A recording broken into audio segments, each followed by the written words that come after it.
We know that intervention for reading and spelling should target a child's strengths and weaknesses across all domains of language.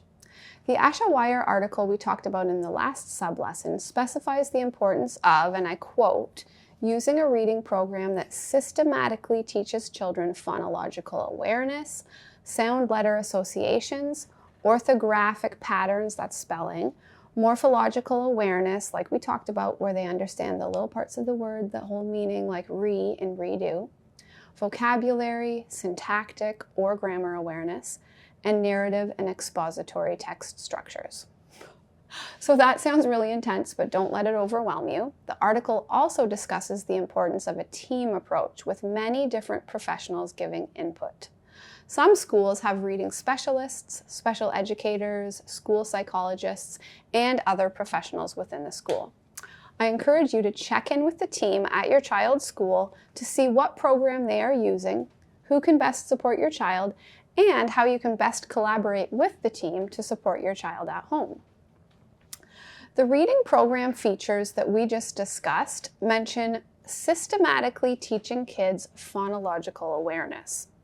We actually haven't talked about that yet, so I want to take a quick second to explain what phonological awareness is.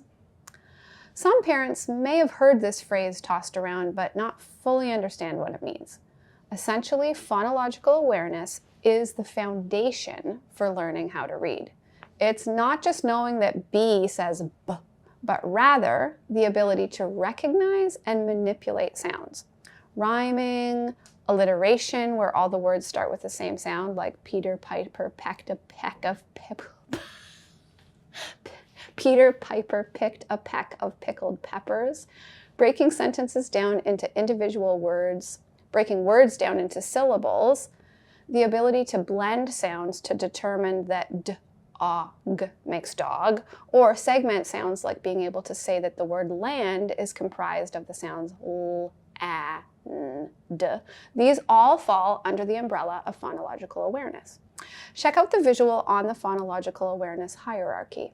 There's some disagreement among researchers on the exact order we expect kids to learn these skills, but this gives you a general idea. With our younger students, check in with their team at school to see what level of phonological awareness they are at, and you can ask for ways you can support this development at home if that's something that you'd like to do with your child. In terms of other skills needed to be a good reader, such as vocabulary, awareness of multiple meaning words, grammar, narrative skills, and so on, I would encourage you to focus on using the strategies and activities we talked about related to improving these areas in the domain of oral language to build a solid foundation that can be used to support reading comprehension. Again, reading's just language in a different modality, and we can improve it by improving oral language skills. All of this should be done in conjunction with a strong focus on your child's executive functioning skills. So, affirm your child, help them think about the way they learn so you can create a plan to move forward, including monitoring their learning and evaluating their understanding of what they've read. I like to model something like, sometimes it's hard for me to understand what I've read, so here's the plan. After reading a sentence or paragraph, I'll review what I've read, and then I'll ask myself if what I've just read made sense to me so I can stay on track and remember what I've just learned. If I come across a word I don't know, I can make a guess using context clues, or I can look up the meaning. Or I might say, I can use the introduction sentences of paragraphs to help me know what I'm probably going to read about, and this activates prior knowledge, or maybe it helps me find information quickly because I know what that paragraph will be about. After your child has been exposed to this, switch from telling them what you do to using reflexive questioning and asking them what they should do. We can help our kids acknowledge that sometimes when reading or listening to someone read, they start to lose focus, if this is the case for them. You can ask them, what are you thinking about right now? And then what should you be thinking about right now? Another great thing that I like to remind students is that read-aloud software can be very helpful. Many websites now offer the feature of being able to click a button and have the text read aloud to you. I know this is the case for subscribers to Kids Britannica, for example. And one thing I often do with my students is slow down the speed. A child can listen to the text read aloud multiple times, and perhaps slowing it down to 3/4 of the speed would be helpful for them. Sometimes it's not, but help your child consider these options, try them out, be open-minded and flexible, and then make a decision as you use your evaluating skills. Was this helpful for me or was it not? This can empower children to take ownership of their own learning. Your child can tell themselves, I'm an active learner, so I'm going to consider what strategies work for me so I can be successful. It's important to remember that writing expectations might be quite different from everyday spoken language.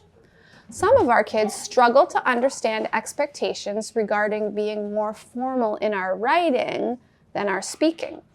We can help them develop this concept first in oral language, as we will talk about in Module 6, Sublesson 4. So stay tuned, as when it's established in oral language, it is that much easier to transfer the skill to written language. Your child may also feel overwhelmed when they're sitting down with a blank page and a homework assignment in front of them. It's hard to spell, it's hard to find the words to know how to initiate. So we want to reframe negative thoughts and empower our kids so that when they sit down and their heart starts beating or they become filled with dread, telling themselves, I hate this, I'm terrible at this, I don't want to do this, I want to be outside playing, they can instead tell themselves, writing can feel challenging for me, but I can help myself succeed by making a plan and using my strengths. And I'm really good with visuals. I'm going to use my visuals to help me. Then, if needed, you can help them make a plan with concrete steps if they can't make a good plan independently. So, before they ever start writing a paragraph, they can get some kind of visual involved to support them with producing an outline. And this could be a flow chart, a Venn diagram, or whatever kind of graphic organizer is appropriate for the situation. And again, you don't need to figure this all out. Be in ongoing communication with teachers and other team members and ask them to recommend appropriate visuals so your child can have the best opportunity to succeed because they have things laid out visually. The first step in your child's plan should almost always be creating an outline when writing. They should first get the basic points down on their outline to minimize demands on executive function skills. At this point, they don't need to be considering spelling, capitalization, punctuation, using transition words, making the sentences flow, or any of that stuff, because that's just too much to keep track of and may result in a child just shutting down. Step 1 should be getting points down on the outline. Step 2 is then writing a rough draft, sometimes called a sloppy copy. This is putting the information from the outline into sentences and paragraphs. After the rough draft is completed, have the kids use a rubric or other visual like a checklist to guide them in evaluating how they did with writing conventions, checking off each step as they complete it. For example, did I always start my sentences with an uppercase or a capital letter?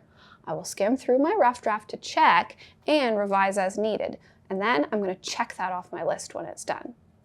Then, did I end my sentences with correct punctuation?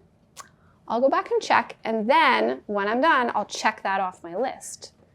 Then they can see if they've used transition words, spelled words correctly, and so on, always referring back to that checklist. Just like a child using a packing list to check their suitcase to see if they've packed all the things they need, the writer can go through the writing convention checklist to ensure they have included all the correct information they need. Perhaps your child would benefit from having a list of key vocabulary words or transition words or phrases. And again, you can look at the handout in this module to give you some examples of that. So if they have that in front of them as they write, they can refer to it on an ongoing basis. So be in communication with your child's team at school about that. Then the final step is making a good copy of their work to hand in to their teacher. Do you see how following these steps can minimize demands on the child because they're factoring in less things at a time? They have concrete, smaller tasks to focus on and can check each one off as they go. Writing can be so demanding on working memory, organization, planning, and sequencing, not to mention motor skills. But when we break down the task into manageable chunks, our child is much more likely to succeed and have less frustration. You can help your child become independent so they can make sure they have everything that they need to be successful using reflexive questioning. Then you can give specific feedback like, wow, I noticed that you checked back over your paragraph to make sure that you had understood what you read.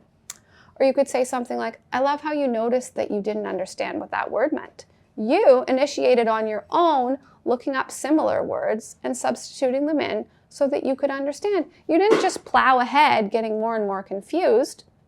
Or maybe you might say, it was so cool to see you use the read-aloud software and slow it down because you know that that helps you take in the information better. You used your strategies. I'm so proud of you. So you can help your child recognize and celebrate when they're being an active learner. It is certainly something to be proud of.